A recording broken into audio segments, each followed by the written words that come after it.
Former President Trump is raising the prospect of agents planting evidence in the FBI search of his residence at Mar-A-Lago, saying his lawyers may have been allowed to observe the search.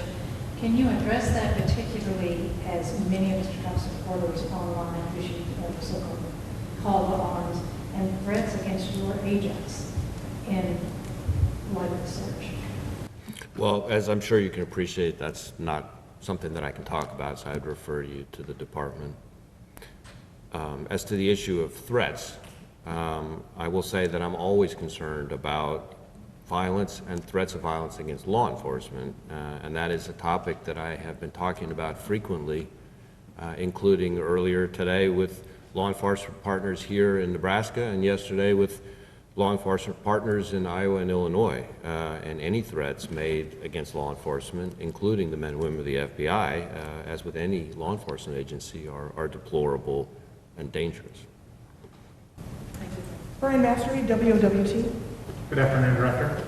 Kind of along Marjorie's point, how concerned are you that after the raid, that could embolden, maybe even incentivize some of the same bad actors from January 6th doing something similar? Again, violence against law enforcement is not the answer, no matter what anybody's upset about or who they're upset with.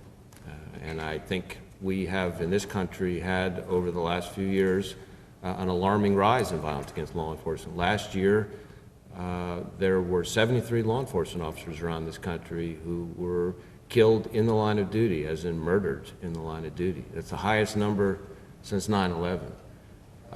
So the men and women of law enforcement, including the men and women of the FBI, make heroic sacrifices for everyone in this country. And it takes an incredibly special person to be willing to get up every day and give his or her life, sacrifice his or her life for a total stranger. And so it's important that we view the men and women of law enforcement as people, as a resource to cherish.